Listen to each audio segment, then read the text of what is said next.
कि सुभद्रा है श्री कृष्ण की बहन, और वो तो श्री कृष्ण की शक्ति है। असल में माया रूप परम शक्ति रूपा सुभद्रा है। क्योंकि हम देखते हैं जगन्नाथपुरी में बलराम और श्री कृष्ण के बीच में एक और श्री कृष्ण है तुरीय ब्रह्म के रूप, और दूसरी ओर शक्ति के मालिक बलराम जी हैं, और बीच में महामाया सुभद्रा है। वहाँ सुभद्रा का स्थान भी अलग बना हुआ है और सुभद्रा दोनों के बीच में रहती है। तो सुभद्रा का विवाह तो भगवान के सिवाय दूसरे किसी से हो नहीं सकता, लेकिन इस अवतार में वो बहन के रूप में प्रकट हुई थी, इसलिए श्री कृष्ण ने उसके साथ विवाह नहीं किया। श्री कृष्ण के ही जो दूसरे रूप हैं अर्जुन, उनके साथ सुभद्रा का विवाह हुआ।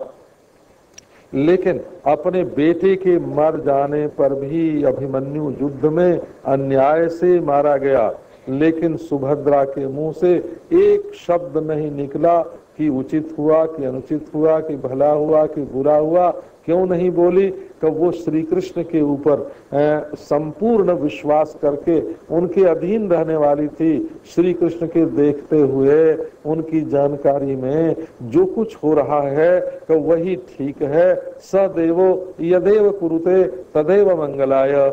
श्री कृष्ण की नजर में जो कुछ हो रहा है वही हमारे परम मंगल का साधन है। नारायण, सुभद्रा चुप। ये है परीक्षित की दादी ऐसी जो श्री कृष्ण पर सर्वथा निर्भर करती है। अब बताते हैं कि जो परीक्षित की माँ थी उत्तरा, उसके पेट में गर्भ था, बच्चा आने वाला था उसको। अब अश्वत्थामा को छोड़ तो दिया अर्जुन ने, लेकिन उसकी दुष्टता तो मिटी नहीं। वो तो महाराज दुष्ट जो भले भलाई पै लहें निचाई ही नीच। जो नीच हैं उनकी नीचता जल्दी छूटती नहीं है, और भले आदमी की भलमनसाहत जो है वो कभी छूटती नहीं है। सुधा सराही अमृता गरल सराही मीचू। अमृत तो वो है जिसकी हवा से आदमी जिंदा हो जाए, और विष तो वो है जिसकी हवा से आदमी मर जाए। सो नारायण वो जो अश्वत्थामा था उसकी दुष्टता तो मिटी नहीं। उसने देखा कि निर्वंश कर दें कौरव और पांडवों को। आपके ध्यान में ये भी होना चाहिए कि वैसे तो कौरव पांडवों का कुरु से वंश चला या पुरु से चला, इनको कौरव पौरव दोनों ही कहते हैं। परंतु बीच में बात क्या हुई कि जब कुंती नारायण उधर तो व्यास की संतान हो गए धृतराष्ट्र, पांडु और विदुर, तो वंश तो बिल्कुल बदल गया। कुरु और पुरु का तो वंश ही नहीं रहा, असल में व्यास का वंश हो गया। और इधर महाराज कुंती जो थी वो तो जदुवंश की वसुदेव की बहन थी। नारायण, कुंती से जो संतान हुई वो पांडु से तो कोई पुत्र हुआ ही नहीं। उसके जो पुत्र हुए वो तो देवताओं से हुए, इंद्र से हुए, धर्मराज से हुए, इंद्र से हुए, और वायु देवता से हुए, और अश्विनी कुमार से हुए। तो ये वंश तो बिल्कुल बदल ही गया था। श्री कृष्ण की कृपा से ही ये वंश चल रहा था। अब अश्वत्थामा ने क्या किया कि गर्भ में स्थित जो राजा परीक्षित थे उनको मारने के लिए उसने ब्रह्मास्त्र का प्रयोग कर दिया। अब वो माता के गर्भ में राजा परीक्षित जलने लगे। उत्तरा की समझ में आ गया कि अश्वत्थामा ने ब्रह्मास्त्र का प्रयोग किया है। सो वो दौड़ती हुई श्री कृष्ण के पास गई और बोली, त्राहि त्राहि, हमारी रक्षा करो श्री कृष्ण। मुझे अपने मरने का कोई डर नहीं है, ये आपके भक्त का वंश है। यदि आपके भक्त के वंश का नाश हो जाएगा तो इसमें बदनामी आपकी होगी, और फिर लोग कहेंगे कि ऐसे कृष्ण की भक्ति करने से क्या लाभ है कि जब वंश का ही लोप हो जाता है, वंश ही नहीं रहता है, तो आपकी भक्ति में बाधा पड़ेगी, लोग आपकी भक्ति कैसे करेंगे। इसलिए मेरे लिए नहीं, मैं भले मर जाऊं लेकिन मेरे गर्भ में ये जो अर्जुन का वंश है, अर्जुन का अभिमन्यु और अभिमन्यु का वीर जो हमारे गर्भ में है, वो यदि नष्ट हो जाएगा तो आपकी बड़ी बदनामी होगी, इस धर्म वंश का लोप ही हो जाएगा। अब तो श्री कृष्ण ने देखा कि और कोई उपाय नहीं है, गर्भस्थ शिशु। दुनिया में देवता तो बहुत हैं, दुनिया में देवता तो बहुत हैं, यास तपोभिरपि संतु नाम भुवनेषु देवताः यास तपोभिरपि दूरदर्शनाः भाति गर्भ शिशु रक्षणे प्यरम यत कृपा निरलसा स में गति। दुनिया में देवी देवता बहुत हैं, तपस्या करने पर भी उनका दर्शन बड़ी कठिनाई से होता है, लेकिन एक देवता ही ऐसा है महाराज, सांवरा देवता, सलोना देवता, ओ प्यार भरा देवता, मुस्कुराता हुआ देवता, ये अनुग्रह से भरा हुआ देवता, ये कभी इसकी कृपा कभी अलसाती नहीं है, हमेशा अपने भक्त की रक्षा के लिए तैयार रहती है। अब भगवान ने कहा जिसकी रक्षा करनी है वो तो हमको पुकारता नहीं है और पुकारती है माँ, तो भगवान का तो नियम है, कायदा है। कायदा ये है कि दुनिया में तो सब भगवान के हैं, तो किसकी रक्षा करें किसकी न करें। तो जो पुकारता है उसकी रक्षा करते हैं और जो नहीं पुकारता है उससे उदासीन रहते हैं। अब राजा परीक्षित तो पुकारते नहीं हैं, तो उनकी रक्षा कैसे करें। अच्छा माँ तो पुकारती है, तो चलो माँ के पेट में चले चलें। सो माँ के हृदय में, भगवान तो सब जगह रहते ही हैं, उनको कहीं आना जाना नहीं होता, माँ के हृदय में प्रकट हो गए और फिर बोले कि परीक्षित तुम तो मेरे बड़े भाई हो।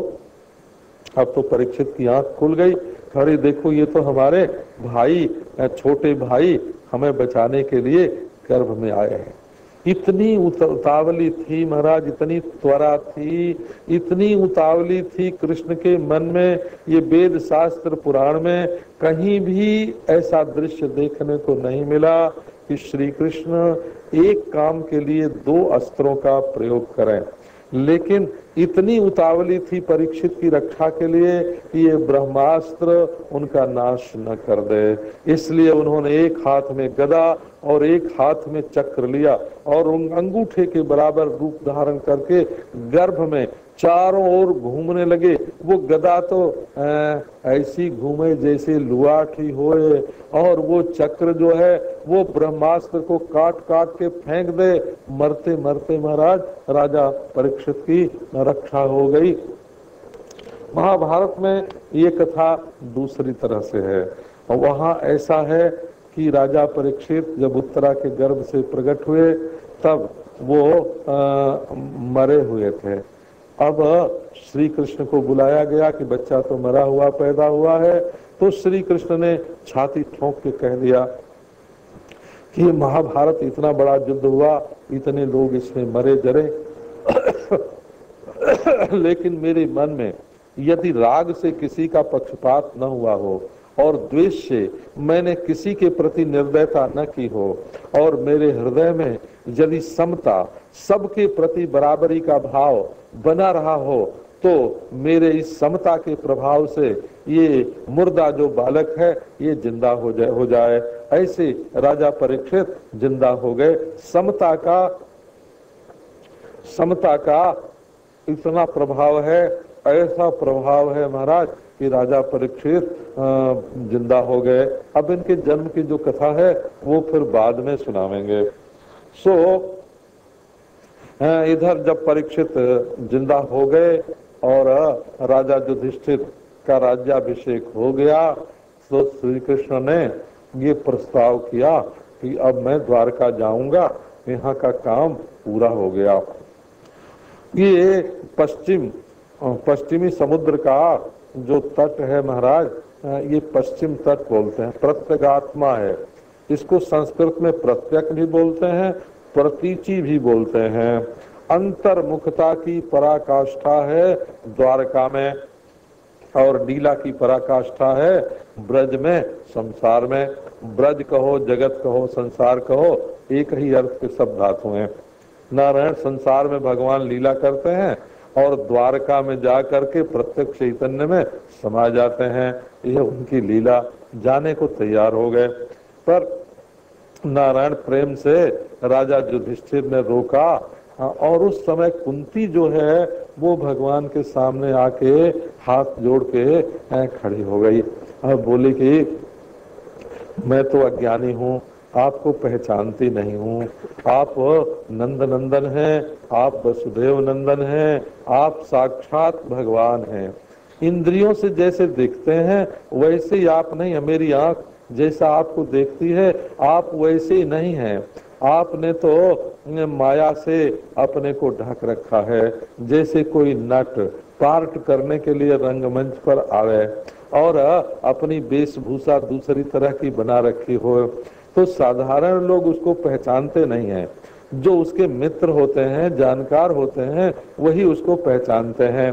तो मैं तो अज्ञान हूँ और जदुवंश और पांडु वंश के मोह में अभी पड़ी हुई हूँ, इसलिए आपको पहचानती नहीं हूँ। परंतु मैंने सुना है बड़े बड़े ऋषियों से कि आप ही साक्षात भगवान हैं। कैसी लीला कर रहे हैं आप, इसको दुनियादार लोग तो समझ नहीं सकते। मुझे एक लीला आपकी याद आती है।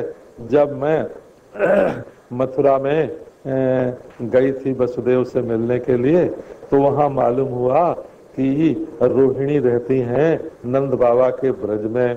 और वहाँ ये भी मालूम हमको पड़ गया कि वसुदेव ने अपने बेटे को वहाँ छिपा के रखा है और रोहिणी के भी बेटा हुआ है। इसलिए मैं चुपके चुपके मिलने के लिए गोकुल गांव में गई और वहाँ जब गई तो देखा उस दिन क्या कि जसोदा मैया तुम्हारे ऊपर नाराज होके और तुम्हारे कमर में रस्सी लगा के और उखल में बांध रही हैं और तुम्हारा मुंह लटका हुआ है और काजल भरे आंसू जो हैं वो तुम्हारे कपोलों पर बह रहे हैं और तुम बिल्कुल उदास चुपचाप खड़े हो। सामाम विमोहयति, वो दृश्य मेरी आंखों से अभी ओझल नहीं होता। कैसा नाटक करते हो, कैसी लीला करते हो अपने भक्तों की प्रसन्नता के लिए, उनको सुखी करने के लिए। कि मैं तो बिल्कुल मोहित हो जाती हूँ देख करके तुम्हारी लीला। एक बात है कि हमारे ऊपर विपत्ति तो बहुत आई। हमारे बेटे भीमसेन को नारायण पानी में डुबो दिया और सांपों से कटवाया और पांडवों को लाक्षा भवन में जलाया और छल का जुआ खेल करके नारायण कौरवों ने हमारे बेटों को निर्वासित कर दिया और द्रौपदी को भरी सभा में नंगा किया। बड़े बड़े कष्ट हमारे जीवन में आए, लेकिन मैं कष्टों से डरती नहीं हूँ। मैं तो चाहती हूँ कि ऐसे कष्ट मेरे जीवन में बारंबार आवे। विपद संतु न शश्वत तत्र तत्र जगत गुरो भवतो दर्शनं जत्स्यात् अपुनर्भव दर्शनम। हमारे जीवन में पद पद पर विपत्ति आवे, हमको पांव रखने का कहीं ठौर न मिले दुनिया में, और जहां मैं हूँ वहां विपत्ति आवे।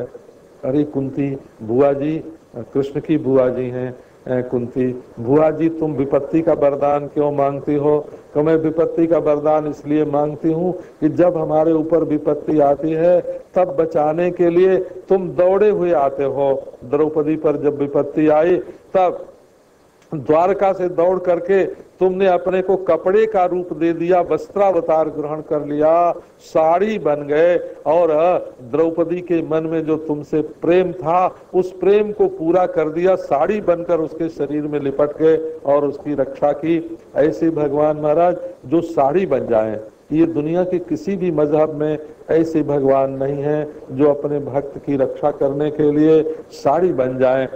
सो कुंती कहती है कि ऐसी विपत्ति आना जिसमें तुम्हारा अनुभव हम लोगों को बारंबार भिन्न भिन्न प्रकार से होए, सो विपत्ति ही हमारे लिए सुख का कारण बनती है, क्योंकि तुम आते हो, तुम्हारा दर्शन होता है और तुम्हारे दर्शन से बढ़कर तो दुनिया में और कोई बात नहीं है। जब इस प्रकार कुंती ने स्तुति की तो श्री कृष्ण तो हंसने लग गए।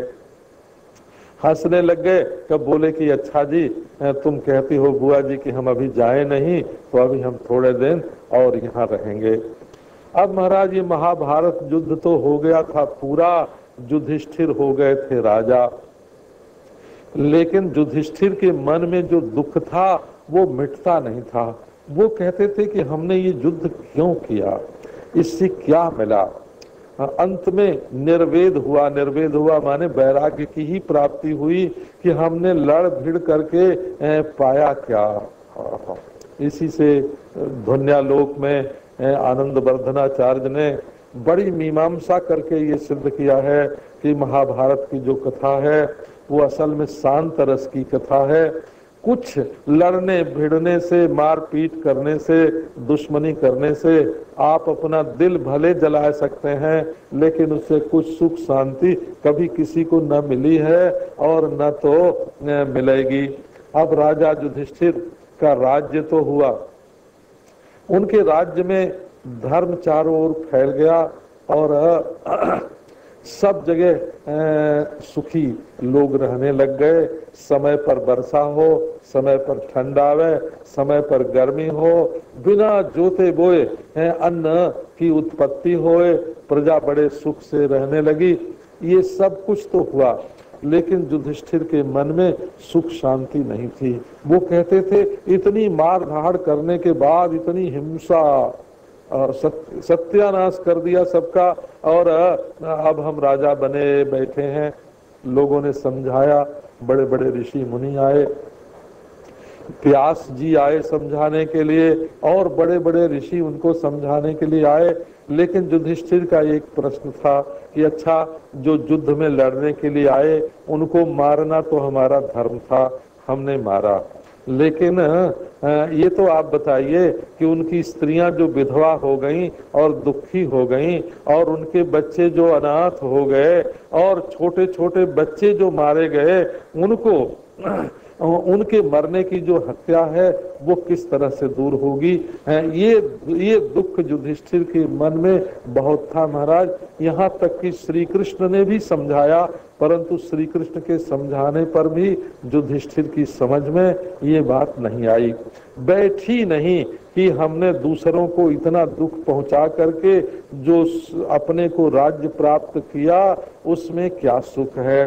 अब इसमें भी एक बात थी, वो बात ये थी कि श्री कृष्ण के मन में था कि हमारे भक्त की महिमा बढ़े। भक्त कौन है? भीष्म पितामह। नारायण, जो काम हमारे किए नहीं होता वो काम हमारे भक्त कर सकते हैं। भगवान हमेशा अपने भक्तों की महिमा बढ़ाते हैं। अभी तक आपको 4 स्त्रियों की बात सुनाई, सुभद्रा की, द्रौपदी की, उत्तरा की और कुंती की। माता होए तो ऐसी होए। अब बताते हैं कि देखो, राजा परीक्षित के जो दादा थे भीष्म पितामह, वो इतने प्रभावशाली थे, इतने भक्त थे कि भगवान ये दिखा रहे हैं कि जो काम हमारे किए नहीं हो सकता उसको भी भीष्म पितामह कर सकते हैं। सो महाराज भगवान ने कहा कि देखो, अभी भीष्म पितामह सर सज्जा पर पड़े हुए हैं, युद्ध में बाण की सेज पर सोए हुए हैं। सो अभी थोड़े दिन उनकी आयु है, इसलिए तुम लोग सब चलो और उनसे धर्म की शिक्षा ग्रहण करो, तब तुम्हारा दुख मिट जाएगा। अब तो बड़े बड़े ऋषि महर्षि और सब के सब पांडव और राजा में जो कुछ वहां जो लोग बचे हुए थे सब भीष्म पितामह के पास गए। भीष्म पितामह को सबने प्रणाम किया। अब श्री कृष्ण को देखते ही भीष्म पितामह कैसे बाणों पर सोए हुए थे हो। भीष्म पितामह नारायण पेट के बल नहीं गिरे थे, वो पीठ के बल गिरे थे। नारायण, उनको जो बाण लगे थे छाती पर, सामने से सब के सब बाण उनके शरीर पर लगे हुए थे और उनके शरीर को भेद करके उनकी नोक जो है वो पीछे को चली गई थी। जब वो गिरे थे पीठ के बल तो बाणों की नोक तो धंस गई धरती पर, और वो जो है कब उसी बाणों के बल पर ऊपर टंगे हुए थे, क्योंकि उन्हें इच्छा मृत्यु प्राप्त थी। उन्होंने अपने पिता की आज्ञा का पालन किया था। तो जो अपने माता पिता की आज्ञा का पालन करता है उसको इच्छा मृत्यु की प्राप्ति हो जाती है। जैसे भीष्म पितामह जब चाहे तब मरे, न चाहे तो न मरे। अब वो महाराज बाण की सेज पर सोए हुए भगवान के ध्यान में मगन, जब श्री कृष्ण गए तब भीष्म पितामह के मन में आया कि हम इनकी पूजा करें। लेकिन पूजा तो कैसे करते, वो तो बाणों की सेज पर सोए हुए थे। अपने हृदय में श्री कृष्ण को बैठा करके वहां मानसिक पूजा की और उनकी आंखों से आंसू की धारा बहने लगी। भीष्म पितामह ने कहा कि देखो, जिनके जो स्वयं धर्म के सम्राट हैं युधिष्ठिर, और जिनका भाई भीमसेन है, और जिनका भाई गांडीव धनुष रखने वाला अर्जुन है, जिनके सलाह श्री कृष्ण है सलाहकार, वो युधिष्ठिर भी विपत्ति में है, उनके हृदय में भी दुख है, संकट है। ये संसार की क्या लीला है, इसमें कोई किसी भी प्रकार चाहे कि हमारे जीवन में कभी कोई दुख नहीं आवे, तो ऐसा तो हो नहीं सकता। उस दुख को सहते हुए ही चलना पड़ता है। जिसके मन में मनोबल नहीं है, भगवान का सहारा नहीं है, वो इस दुख को नहीं सह सकता है। अंत में भगवान के दर्शन से क्या हुआ कि भीष्म के मन में जितनी पीड़ा थी बाणों की, वो सब की सब दूर हो गई और बुद्धि उनकी बिल्कुल शुद्ध हो गई। अब युधिष्ठिर प्रश्न करने लगे और भीष्म पितामह उत्तर देने लगे। महाभारत में पूरा शांति पर्व जो है बड़ा भारी, उसमें भीष्म पितामह और राजा युधिष्ठिर के संवाद का वर्णन है। उन्होंने राजधर्म पूछा, उन्होंने नारायण गृहस्थ धर्म पूछा, ब्रह्मचारी धर्म पूछा, वानप्रस्थ सन्यासी सबके धर्म पूछे और राजधर्म जो है वो पूछे। एक बात आपके ध्यान में लाने के लिए मैं बोल रहा हूं कि संसार में जितने मजहब हैं उनमें सबके लिए एक ही तरह की नमाज पढ़ो या एक ही तरह की प्रेयर प्रार्थना करो या एक ही तरह से रहो, एक मंत्र है, एक देवता है और एक तरीका है पूजा करने का। लेकिन ये जो हमारा भारतीय वैदिक धर्म है, ये कर्म की प्रधानता से नहीं है और न तो वस्तु की प्रधानता से। इसमें क्या है कि अधिकारी की प्रधानता है। तो जिसके मन में राग है, माने दुनिया में जो कुछ करना चाहता है, धन कमाना चाहता है या भोग भोगना चाहता है या धर्म करना चाहता है, उसके लिए दूसरी तरह का धर्म होता है। और जो संसार से छूटना चाहता है, जिसके हृदय में वैराग्य की प्रधानता है, उसके लिए दूसरी तरह का धर्म होता है। तो वैराग्य रागोपाधिभ्याम आमनातो भय लक्षणान, भीष्म पितामह ने युधिष्ठिर को जो धर्म का उपदेश किया, वो रागी को कैसे रहना चाहिए, क्या धर्म करना चाहिए, और वैराग्यवान को क्या धर्म करना चाहिए, यहाँ तक कि जो विषयों की इच्छा है उसको पूरी करने के लिए भगवान तो सब हैं। सूर्य की आराधना किसको करना, चंद्रमा की आराधना किसको करना, बुद्धि की प्रधानता से सूर्य की आराधना होती है, मन की प्रधानता से चंद्रमा की आराधना होती है, संपत्ति के लिए शिव की आराधना होती है, भक्ति प्रेम के लिए श्री कृष्ण की आराधना होती है। तो ये जो जैसी जैसी वासना मनुष्य के हृदय में होती है, भगवान वैसा वैसा रूप बना करके आते हैं।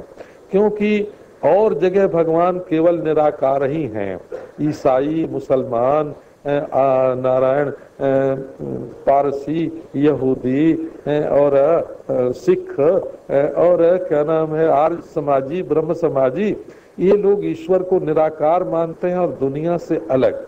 और हमारा जो वैदिक सनातन धर्म है वो तो पृथ्वी को भी भगवान मानता है, जल को भी, अग्नि को भी, वायु को भी, आकाश को भी, सर्व स्त्री रूप, पुरुष रूप, पशु पक्षी रूप, सब में भगवान को, सर्व रूप में भगवान को मानता है। इसलिए इनकी आराधना जो है वो कहीं भी हो सकती है। नारायण तो जो धर्म का उपदेश किया भीष्म पितामह ने, वो इसलिए नहीं कि ये चीज बहुत बढ़िया है, जैसा कि डॉक्टर लोग बताते हैं ये दवा बहुत बढ़िया है, जैसा कि हमारे भौतिक दृष्टि वाले वस्तु की जांच करते हैं का इसमें क्या क्या चीज है, इसमें कितना प्रोटीन है और इसमें कितना स्टार्च है और इसमें कितना क्या क्या है, चीज की परीक्षा करके उसकी उत्तमता बताते हैं।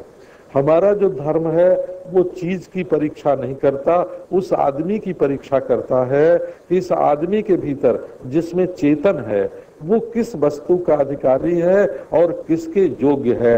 इस प्रकार भीष्म पितामह ने नारायण सर्वरूप भगवान, चाहे किसी भी रूप में उनकी पूजा करो, और किसके लिए कौन सा रूप, निराकार, साकार, सगुण, निर्गुण, जितने जीव हैं उनके लिए उतने प्रकार के ईश्वर हो जाते हैं और उनकी पूजा होती है। ये बहुदेववाद नहीं है कि देवता बहुत हैं, ये तो एक ईश्वरवाद है जो कि अनेक रूप में एक ईश्वर प्रकट होता है। यदि एक ईश्वर का एक ही रूप माना जाए तो दुनिया से बिल्कुल अलग हो जाएगा और उस निराकार का हम साकार जीवों के साथ कोई संबंध जुड़ेगा ही नहीं। इसलिए जैसे हम हैं वैसा भगवान, जितने हम हैं उतने हो करके भगवान हम लोगों के साथ मिलता है। तो आजकल के जो बाबू लोग हैं कब वो तो महाराज कहीं विलायत से ईसाई भगवान को जान करके आते हैं, कहीं मुसलमान भगवान को जान के आते हैं, हमारे भगवान की जो विशेषता है उसको समझते नहीं हैं। अब भीष्म पितामह, जब भीष्म पितामह के मरने का समय आ गया तब उन्होंने श्री कृष्ण से कहा कि भगवान हमने जिंदगी भर तुम्हारी आज्ञा का पालन किया है, अब तुम हमारी आज्ञा का पालन करो। कृष्ण हंसने लगे, आके सामने खड़े हो गए, बोले हाँ बस बस ठीक है, यही तुम्हारे सिर पे मुकुट और यही कानों का कुंडल है और नारायण यही पीतांबर और यही चंदन, यही मंद मंद मुस्कान, यही प्रेम भरी चितवन, जब तक मैं अपना शरीर न छोड़ दूं तब तक हमारे सामने खड़े रहो। और प्रेम से भर करके भीष्म पितामह ने श्री कृष्ण की स्तुति की। इति मति रूप कल्पिता वितृष्णा भगवती सात्वत पुंगवे विभूमनि स्वसुखमुपगते क्वचिद विहर्तुम प्रकृति मुपेयुषी यद भव प्रवाह त्रिभुवन कमनम तमाल वर्णम रविकर गौरवराम्बरम दधाने। भीष्म पितामह ने कहा कि महाराज हमने विवाह तो किया नहीं, हमारे कोई बेटी बेटा हुआ नहीं, नहीं तो आपको सौंप करके जाते। हमने जिंदगी भर में एक बेटी पाली है, वो पाली हुई बेटी कैसी है कि हमारे चित्त की वृत्ति है और ऐसी वृत्ति मैंने बनाई है कि उसमें किसी प्रकार की तृष्णा नहीं है। इति मति रूप कल्पिता वितृष्णा। अब वही मैं अपनी बुद्धि जो निष्काम बुद्धि है वो आपके चरणों में अर्पित करता हूँ। भगवान ने कहा मैं क्या करूंगा बुद्धि लेके, मैं तो निरुपाधिक ही अच्छा हूँ। बोले नहीं, कभी आपका मन लीला करने का हो जाए तो जैसे कभी माया को स्वीकार करके सृष्टि की रचना करते हैं वैसे हमारी बुद्धि को आप स्वीकार करें। अब भगवान के रूप सौंदर्य का वर्णन करने लगे, क्या बढ़िया पीतांबर चमक रहा है और क्या सुंदर रूप है। ऐसे वर्णन करते करते उन्हें याद आ गई कि जब युद्ध में घोड़ों की टाप से उड़ उड़ करके धूल तुम्हारे शरीर पर पड़ रही थी और पसीने से तुम लथपथ हो रहे थे और अर्जुन की रक्षा के लिए व्याकुल हो रहे थे, वो हमको याद आती है। और जब मैंने बाण मार मार करके अर्जुन को व्याकुल कर दिया और अर्जुन बिल्कुल निराश हो गए, कब उस समय उनकी रक्षा करने के लिए जब तुम रथ का पहिया हाथ से उठा करके हमारी ओर दौड़े, वो हमको याद आती है। पवा पटपीत की फहरान कर अधर चक्र चरण को धावन नहीं बिसरत वह आन। अपनी प्रतिज्ञा तोड़ करके तुमने हमारी प्रतिज्ञा की रक्षा की थी। यदि भगवान की प्रतिज्ञा टूट जाए तो कोई बात नहीं, लेकिन यदि भक्त की प्रतिज्ञा टूट जाएगी तो भक्त लोग बनेंगे कैसे, भक्ति करेंगे कैसे। इसलिए तुमने मेरी प्रतिज्ञा की रक्षा करने के लिए अपनी प्रतिज्ञा तोड़ दी। स्व निगमम अपहाय मत प्रतिज्ञाम ऋतम अधिकर्तुम अवप्लुतो रथस्था धृत रथ चरणों भयात चलद गुहु हरे रेव हंतु विभम धृतोत्तरीय। उस समय गतोत्तरीय पीतांबर तुम्हारा कंधे पर से सरक के धरती पर गिर पड़ा, और तुम जब हमको मारने के लिए दौड़े तब अर्जुन को होश आया और उसने दौड़ करके तुम्हारे पांव पकड़ लिए। तुम अपनी प्रतिज्ञा मत तोड़ो, नहीं तो सारा का सारा युद्ध ही बिगड़ जाएगा। हमको वो भी मालूम है कि कैसे तुम कितनी मद भरी चाल से चलते हो और कितने प्रेम से हंसते हो, और कैसी तुम्हारी प्रेम भरी चितवन है जिसको देख करके गोपियां मोहित हो गईं। सो मैं तो और अब स्तुति तो क्या करूं तुम्हारी। तमी महामजम शरीर भाजाम हृदय हृदय धिष्ठितमात्म कल्पिता नाम। ये सारी दुनिया जो मालूम पड़ रही है, अलग अलग जो जीव मालूम पड़ रहे हैं, ये जीव क्या है? बोले ये तो हमारे हृदय में जैसे सपना दिखता है वैसे ही हैं। जैसे सपने में जो कुछ दिखाई पड़ते हैं स्त्री पुरुष, उनका जीव अलग नहीं होता है, उनका पूर्व जन्म अलग नहीं होता, उनका अगला जन्म नहीं होता, वो नरक स्वर्ग में नहीं जाते। जो सपने में दिखते हैं वो तो उसी समय पैदा होते हैं, आपस में लड़ते हैं, प्रेम करते हैं, सपना टूटता है, खत्म हो जाते हैं। इसी प्रकार ये आत्मकल्पिता नाम आत्मनि मनसी कल्पिता नाम देह भाजाम, हमारे मन में कल्पित ही ये सारी की सारी सृष्टि है। सो सबके हृदय में आत्मा तो एक ही है, क्योंकि स्वप्न में जो मनुष्य होते हैं, स्त्री पुरुष होते हैं, उनकी आत्मा तो अलग अलग होती नहीं, आत्मा तो स्वप्न दृष्टा की ही होती है। और यही अजन्मा है, यही अमर है, यही साक्षात ब्रह्म है। सब हमारा अज्ञान मिट गया। समधिगतोस्मि विधूत भेद मोहा, सारा भेद का जो अज्ञान था वो सब का सब मिट गया है और अब मुझे उसका अनुभव हो गया है। भीष्म पितामह की सांस निकली नहीं, वो तो जहाँ की तहाँ, मिट्टी मिट्टी में गई, पानी पानी में गया, हवा हवा में गई, आग आग में गई, आकाश आकाश में गया, और वो तो साक्षात परमात्मा का स्वरूप नित्य मुक्त हो गए। नारायण न तस्य प्राणा उत्क्रामंति इहैव प्रविलीयन्ते। मुक्त पुरुष के प्राण कहीं निकल करके जाते आते नहीं, यहीं विलीन हो जाते हैं। तो उनको तो तुरंत सद्यो मुक्ति, छूट गया शरीर, वही आवरण था। अब तो महाराज लोगों को याद आई, महाराज कितना भी बुढ़ा हो, 400 बरस की उम्र हो, लेकिन जब मरता है तब लोग उसकी याद कर करके, उसके गुणों की याद करके दुखी तो होते ही हैं। सब लोग दुखी हुए। सबका श्राद्ध तो युधिष्ठिर ने पहले ही करवा दिया था ब्राह्मणों से, भाइयों से, लेकिन जब भीष्म पितामह का शरीर पूरा हुआ तो उनका भी श्राद्ध हुआ और सब लोग उनकी याद करते हुए लौट गए। और लौट गए महाराज तो नारायण वहाँ अब युधिष्ठिर का मोह दूर हो गया था और बड़े प्रेम से वो आप अपना शासन करने लगे। कामम बवर्ष पर्जन्य, युधिष्ठिर के राज्य में जितनी जरूरत होती थी उतनी ही वर्षा होती थी, जरूरत के मुताबिक अन्न पैदा होता था और लोग आपस में लड़ते भिड़ते नहीं थे, क्योंकि लड़ाई का जो दुख है, परिणाम है, नतीजा है, उसको सब के सब समझ चुके थे। बड़े आनंद से युधिष्ठिर जब राज्य करने लगे तब श्री कृष्ण उनसे अनुमति लेकर के और द्वारका के लिए रवाना हुए। अब उनके रथ पर तो महाराज क्या पूछना है, सात्यकी जी बैठे हैं और उद्धव जी बैठे हैं और छत्र चमर सब लगे हुए हैं और चारों ओर से फूलों की वर्षा हो रही है। हस्तिनापुर की जो स्त्रियां थीं वो निकल आई छज्जे पर और वो तो कहने लगी कि देखो ये हमारे सामने जो रथ पर चढ़े हुए श्री कृष्ण जा रहे हैं, ये कोई साधारण पुरुष नहीं है, सबई किलायम पुरुष सनातनः, जिन्होंने सृष्टि बनाई है वही प्रभु हैं। लेकिन जब वहां से निकलने लगे महाराज श्री कृष्ण, तो जो कौरव की वंश की स्त्रियां थीं उनकी आंखों में आंसू आवे, परंतु वो रोक लें, क्योंकि जाते समय कोई अमंगल न हो, अशगुन न हो, इसके लिए आंसू न बहने दें। और सब के सब बिचेलु जत्र तत्र एक कठपुतली की समान सब लोग हो गए।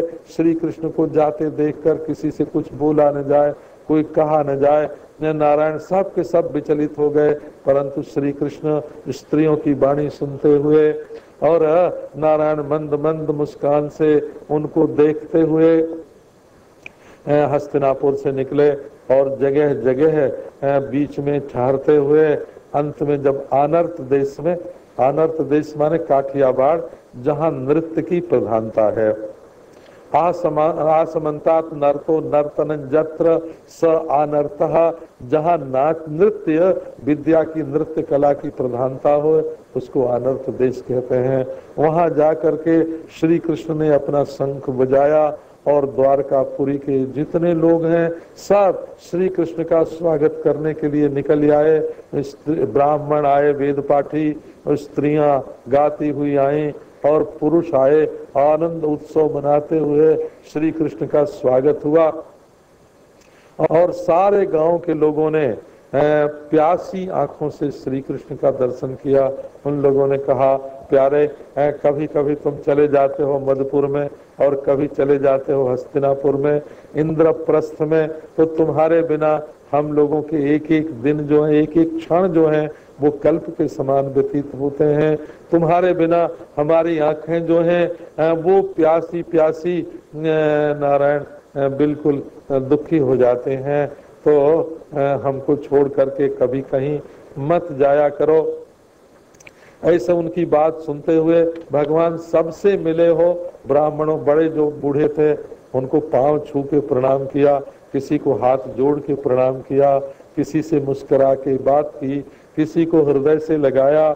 यहाँ तक कि वहाँ जो अंत्यज थे नारायण, उनमें भी एक एक से मिले, उनको हृदय से लगाया और उन्हें जो उन्हें चाहिए था वो सब उनको दिया। और इसके बाद पहले जब घर में गए बहुत दिनों के बाद, तो पहले देवकी वसुदेव के चरणों की वंदना की, जो बड़े बूढ़े थे उनको नमस्कार किया, मिलके कुशल मंगल किया। अंत में अपनी जो पत्नियां थीं उनके घर में गए। महाराज पत्नियों को के बारे में यहाँ बहुत विलक्षण बात लिखी है। पत्नियां एक तो वो युवती थीं, सुंदरी थीं और हाव भाव से संपन्न थीं। और वो उठ करके जब श्री कृष्ण जाते घर में तो उठ के उनका स्वागत करते। ये नहीं कि पांव फैला के बैठ गई कि हमारा तो बहुत प्रेम है। उठ के स्वागत सत्कार करते और उनकी पूजा करते और उनको आनंद देते। और श्री कृष्ण भी उनके साथ ऐसा प्रेम करते हैं कि मालूम पड़ता कि श्री कृष्ण तो इनके प्रेम के रंग में रंग गए हैं। लेकिन सच पूछो तो बात यह है कि ये जो श्री कृष्ण हैं सारी इंद्रियां इनके बस में हैं। ये विषयों के लोलुप नहीं हैं। कोई भी स्त्री, कोई भी संसार का विषय भोग श्री कृष्ण को अपनी ओर खींच नहीं सकता था, क्योंकि वो अपने स्वरूप में बैठे हुए थे। परंतु स्त्रियां जब उनके प्रेम को देखती तो वे समझती कि ये तो हमारे बस में है। तो तमयम मन्यते लोको यसंगमपि संगिनम आत्मौपमेन सर्वत्र। भगवान को समझना बड़ा कठिन है। लोग जैसा अपने को समझते हैं कि हम स्त्री को देख के मोहित हो जाते हैं, धन की लालच हमारे मन में आ जाती है, दुश्मन पर क्रोध आ जाता है, ऐसा ही श्री कृष्ण को भी होता होगा। लेकिन ये उनकी झूठी कल्पना है, क्योंकि वे परमेश्वर के बारे में, श्री कृष्ण के बारे में बिल्कुल जानते नहीं है। तमयम मन्यते लोको ह्यसंगमपि संगिनम आत्मौपमेन सर्वत्र। सो नारायण आदमी अपनी तरह तो समझ सकता है, तो लोगों का दोष भी क्या है, वो कृष्ण को भी अपनी ही तरह का समझते हैं। अब श्री कृष्ण आ करके द्वारका में आनंद करने लगे।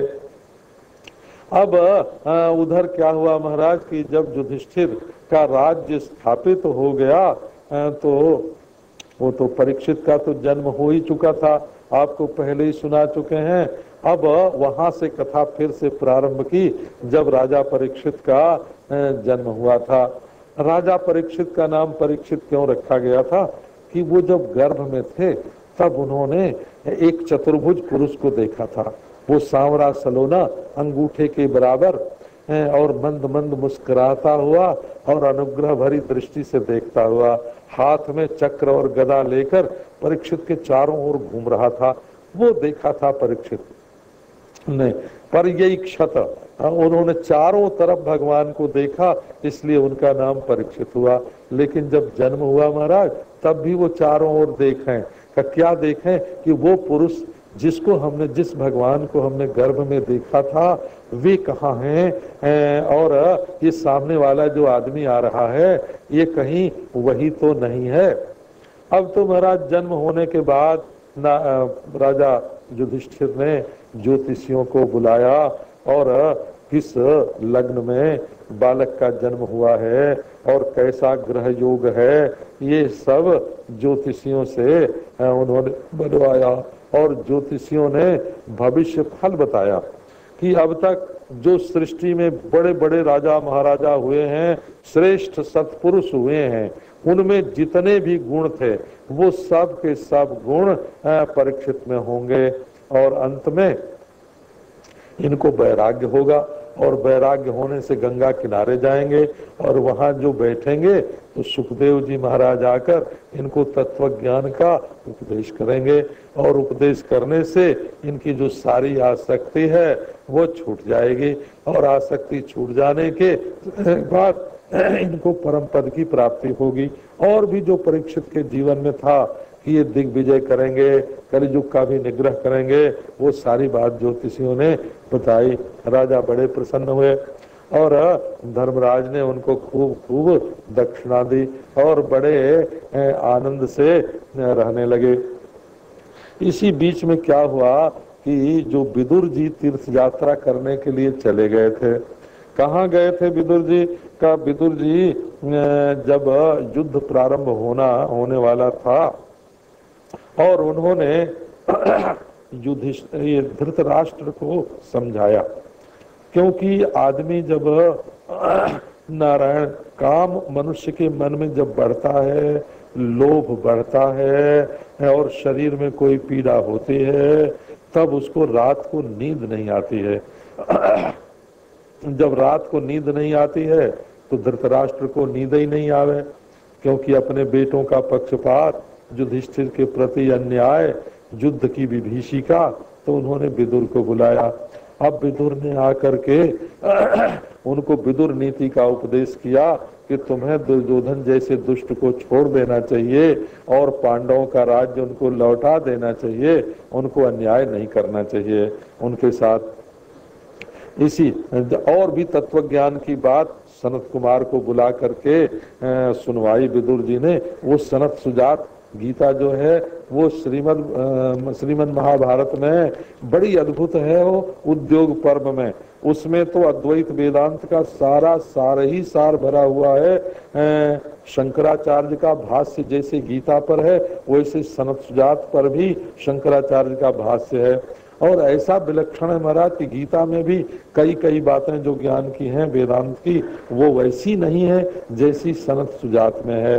विदुर जी ने सुनवाया, लेकिन धृतराष्ट्र को संतोष नहीं हुआ और कोई असर भी नहीं पड़ा। और दुर्योधन ने आकर के विदुर को बहुत गाली वाली दी कि तुम निकल जाओ हमारे घर में से, हमारे बाप को हमारे विरुद्ध करते हो। सो नारायण विदुर जी ने अपने धनुष और बाण को वहीं दरवाजे पर रख दिया कि हम किसी पक्ष से युद्ध नहीं करेंगे, और स्वयं अवधूत वेश में वो निकल गए थे और मैत्रेय ऋषि से वो सब उपदेश उन्होंने सुन लिया और सुन करके फिर लौट आए तो युधिष्ठिर ने उनका बड़ा स्वागत सत्कार किया। चाचा जी कहाँ कैसे तुम घूमते रहे? उन्होंने बताया लक्ष्य लिंग कोई पहचान न सके ऐसे वेश में मैं जहाँ शाम होती सो जाता, जो कुछ मिलता वही खा लेता, किसी की चर्चा में राग द्वेष में नहीं पड़ता और तीर्थ में भटकता रहा। उसके बाद वो आए, धृतराष्ट्र से मिले और धृतराष्ट्र से वो तत्व ज्ञान की चर्चा करते थे। एक दिन धृतराष्ट्र से बोले कि देखो धृतराष्ट्र, तुम्हारे सब के सब बेटे मर गए और तुम्हारा राज्य छिन गया और तुम बुढ़े हो गए और अंधे हो गए, फिर भी तुम्हारी तृष्णा टूटती नहीं है। तुमने जिनकी स्त्री की बेइज्जती करवाई अपने सामने, जिनका राज्य छीन लिया, जुआ में बेईमानी से जीत लिया, जिनको मारने की कोशिश की तरह तरह से, अब उन्हीं की दी हुई एक रोटी का एक टुकड़ा फेंका हुआ तुम खाते हो, कुत्ते की तरह जीवन व्यतीत कर रहे हो। ऐसा जीवन व्यतीत करने में कोई सार नहीं है। देखो हमको मालूम पड़ गया कि अब तुम्हारी आयु जो है वो बहुत थोड़ी है, यदि इसी तरह से तुम मरोगे तो अंत में तुम्हारी दुर्गति होगी, इसलिए अब मरने के समय तो कम से कम सावधान हो जाओ। धृतराष्ट्र ने उनकी बात मान ली। धृतराष्ट्र और उनकी पत्नी गांधारी, ये दोनों महाराज रात को अंधे थे और गांधारी भी अपनी आंखों में पट्टी बांधती थी नारायण, लेकिन विदुर ने उनको रास्ता बताया, दिखा दिया और हरिद्वार पहुंचा दिया। हरिद्वार जा करके उन्होंने महाराज योगाभ्यास किया धृतराष्ट्र ने, और बैठ करके उन्होंने अपने शरीर के माटी पानी आग को पंचभूतों में मिलाया और पंचभूत की धारणा से मैं पृथ्वी हूँ, जल हूँ, अग्नि हूँ, वायु हूँ, मैं आकाश हूँ और पंच तन्मात्रा हूँ, अहंकार हूँ, महत तत्व हूँ और नारायण प्रकृति नाम की कोई चीज नहीं है, मैं साक्षात ब्रह्म हूँ। इस तरह अपने आप को ब्रह्म से एक कर दिया और कुटिया में लग गई आग और उनका शरीर जल गया और गांधारी ने भी अपना शरीर उनके साथ त्याग दिया। इस तरह से महाराज पहली मुक्ति का वर्णन है भीष्म पितामह के। उनको कुछ करना नहीं पड़ा, केवल ज्ञान से ही उनकी मुक्ति हुई। परंतु धृतराष्ट्र को योगाभ्यास करके अपने को ब्रह्म में स्थित करना पड़ा, क्योंकि भीष्म तत्वज्ञानी थे। मरने के समय चाहे शरीर कैसा भी हो, ज्ञानी की मुक्ति हो जाती है, लेकिन जिसने ज्ञान जीवन में प्राप्त नहीं किया है उसको अंतिम जीवन में स्मृति की आवश्यकता होती है। इसको बोलते हैं वेदांत में अर्थवाद। अर्थवाद का अर्थ यह है कि अंतिम गति मनुष्य की क्या होनी चाहिए, ये बात समझाने के लिए भीष्म की और धृतराष्ट्र की कथा सुनाई गई। विदुर ने भी अपना शरीर प्रभास क्षेत्र में छोड़ दिया, क्योंकि वे तो नारायण साक्षात धर्मराज थे और मांडव्य के शाप से उन्हें शूद्र जोनी में आना पड़ा था। धर्मराज के दो रूप थे हो, ये आप ध्यान में लेना। एक तरफ धर्मराज, धर्म तो सब जगह रहता है, सबके हृदय में धर्म का ख्याल रहता है। तो पांडवों में तो धर्म जो था वो राजा के रूप में था, धर्मराज उनकी आज्ञा का पालन करते थे, सब लोग धर्म के अनुसार चलते थे। और कौरवों में जो विदुर जी थे वो विदुर जी तो दास के रूप में थे, सेवक के रूप में थे, उनको आज्ञाकारी के रूप में रहना पड़ता था। तो ये शूद्र जोनी में धर्मराज को क्यों आना पड़ा, इसकी कथा है कि एक बार मांडव्य ऋषि जब बच्चे थे तो उन्होंने छोटे से थे, उनकी उम्र बहुत छोटी थी, हाथ में ले ली सुई और ले करके जो चींटी होते हैं उनकी माला बनाने लगे, माला गूंथने लगे। अब कई प्राणी मर गए तो जमराज ने उनको सूली पर चढ़ने का दंड दे दिया, पर सूली पर चढ़ने पर भी वो मरे नहीं। उन्होंने बुलाया जमराज को कि आओ यहाँ हमारे सामने, मैं ऋषि हूँ, मुझे तुमने ये सूली पर चढ़ाने का दंड क्यों दिया? जमराज ने कहा कि तुमने प्राणियों की हत्या की थी। मांडव्य ने कहा कि मैं उस समय बालक था। अनजान बालक से जो अपराध होता है 14 बरस से के पहले 12 बरस के पहले जो मनुष्य से गलती होती है, उस गलती से जमराज को दंड देने का अधिकार नहीं होता, नहीं दे सकते। तुमने मुझे क्यों, मैंने तो बचपन में वो काम किया था, उसका मुझे दंड क्यों दिया? तुमने अन्याय किया मेरे साथ, इसलिए जाओ तुम 100 वर्ष के लिए शूद्र जोनि में पैदा हो जाओ। तो ये विदुर तो साक्षात धर्मराज थे, अपना शरीर छोड़ करके ये भी मुक्त हो गए। नारायण मुक्त हो गए माने ये तो तत्वज्ञानी पहले से ही थे, केवल एक ऋषि का वचन पूरा करने के लिए आए थे। इस प्रकार राजा युधिष्ठिर जो हैं वो अपना राज्य करने लगे। अब आगे का जो प्रसंग है उसको कल प्रातः काल आपको सुनावेंगे। ओम शांति शांति शांति। अब आरती होगी।